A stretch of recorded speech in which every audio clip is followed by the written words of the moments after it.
Okay, Endorphin Rift, I see you. And I like what I see. If you remember from Ginger Runner reviews past, I really enjoyed the carbon-plated Saucony Endorphin Edge in all of its bright pinkness. This is the Endorphin Rift, which is Saucony's answer to those looking for that lightweight, bouncy, grippy trail shredder without the expense of carbon plating. The Rift is a fun ride that might be right up some of your alleys. Stacked on a solidly thick piece of PWRRUN PB, the Rift enjoys the same level of comfort as the Edge. The upper is comprised of a few more layers of mesh, an elastic ankle collar, and an interesting plastic lacing mechanism that wraps around the ankle.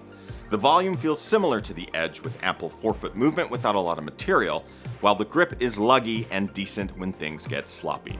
But in the end, is it worth saving $30 on a pair of shoes that reflects almost all of what the top tier version enjoys but without that added spring in your step?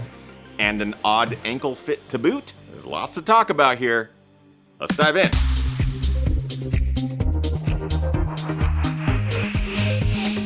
Ginger Runner. What is up, everybody? Ethan Newberry, the Ginger Runner, here for another Ginger Runner review. Today we're talking about a shoe from Saucony.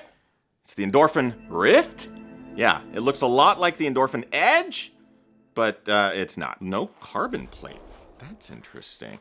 Before we dive into the review, a couple of things I'd like to point out right at the top of every review. One, join the GR Crew. If you don't know what that is, there is a link in the description that heads you on over to Patreon. It is our GR Crew community of runners just like yourself, training for races, running races, kicking major ass, and joining the Discord server and joining our daily live streams. There's lots of community stuff happening all the time. We'd love for you to join, and there's great merch, which is honestly available to everybody. And second, as with all of my reviews, this product was provided for review by Running Warehouse. I'm under no obligation to say anything positive or negative about this shoe. I'm not financially compensated for anything that I say in this review. All opinions are my own. No one has to approve this review. You're the first to see it. So give yourself a little tip of the hat and a wink of the eye. And let's dive in. We like to talk about the basics, aka the things that I like, the things that I dislike, starting as always with the things that I like about the Endorphin Rift. PWRRUN PB midsole. Love this stuff. I think a lot of the shoes in the Endorphin line that utilize it benefit from its awesomeness. It's a midsole that I find bouncy, comfortable, cushioned, yet resilient,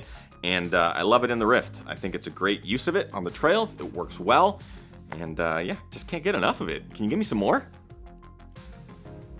Grip. We've got the Power Track outsole, big old chevron lugs here, very deep, great for the sloppy stuff. These shoes are very muddy, because I just ran a nice little muddy run in them, and you can tell by the outsole. You know, I've had my issues with Power Track in the past. In this implementation, it's no different. I think all of the shoes that utilize Power Track don't get the benefit of Vibram or what the North Face is using for their outsole compound, but the shape of the lugs goes a long way.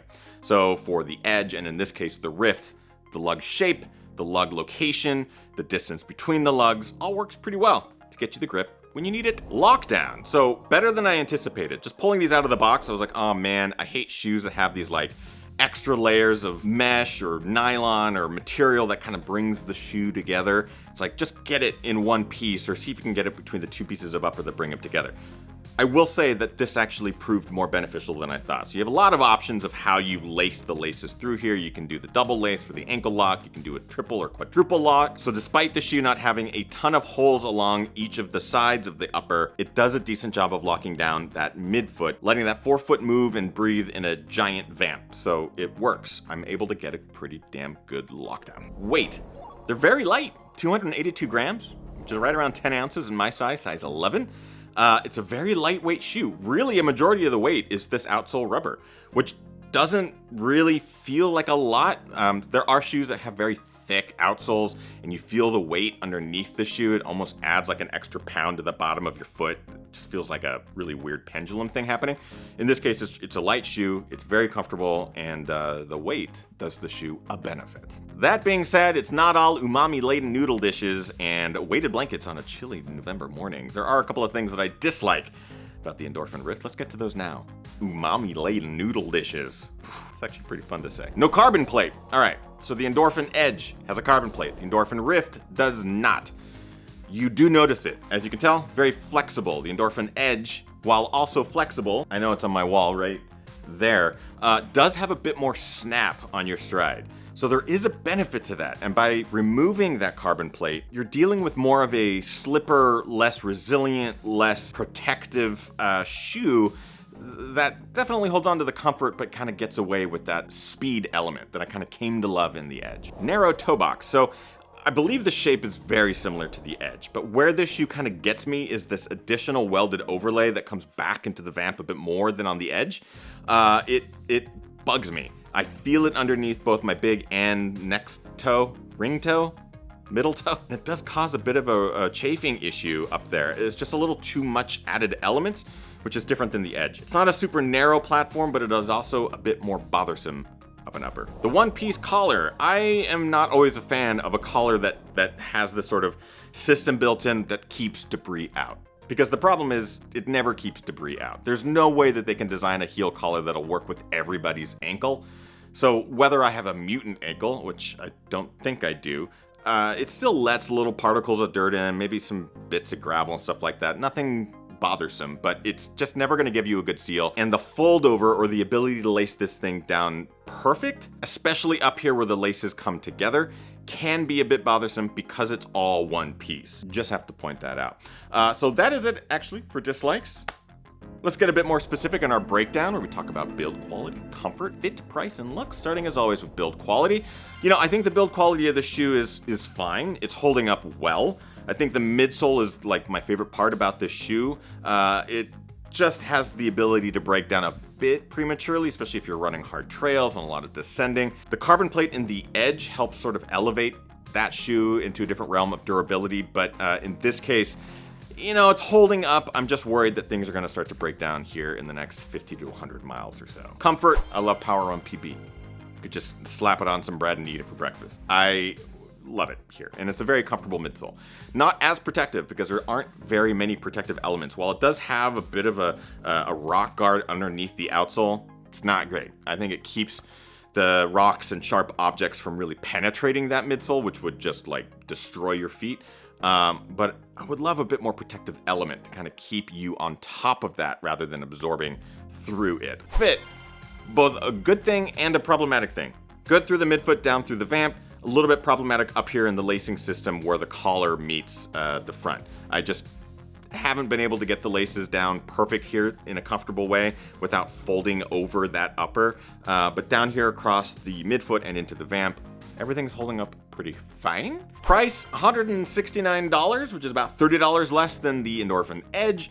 You save yourself some bucks, but at the same point, maybe you don't get quite as good a trail running package. That's sort of my take on that. And finally, looks. I don't mind the looks. I actually think it's kind of fun. I'm a little tired of the white shoes in the trail running department, only because they just get dirty really quick. That's fine. Show off the dirt, show that you're using the shoes. But in this case, I don't mind it. I think this like kind of gold, kind of mossy brown, and then this blue highlight. I don't know, it's fun. They're working with it. Bringing us to our conclusion. I like the Rift. I like the Rift because I like the Edge. Do I think that having a carbon plate takes the shoe to the next level? Sure. Do I think not having a carbon plate hurts the shoe? Not totally. I might go out on a limb here and say, save that 30 bucks, get the shoe without the carbon plate, still get plenty of joyful miles out of it. While I certainly like that carbon plate and the feeling it gives me underfoot, I think you can do without it, and I think you still get a lot of the benefits of the PWRRUN PB in a package that saves you a couple bucks, while still being at the more expensive end of things, but might leave you smiling on the trail. Buy, try, or why? I think I've already answered that. It's a buy. All that to be said, have you tried the Saucony Endorphin Rift or Edge? Do you have a preference over the two? Do you like this? Are you looking forward to it? Let me know in the comments of this video what you think. If you want more information or if you would like to get a pair of the Endorphin Rift or Edge for yourself, I have links in the description that are affiliate links that take you over to Running Warehouse where you can get all of your running gear, nutrition, apparel, shoes, socks, whatever you want. And it also gives a little bit of a kickback to the channel, which we really appreciate. So not only do you line the pockets of the Bezoses of the world, but you also get to give some of your favorite creators a little kickback as well. So consider using the affiliate links. We very much appreciate it.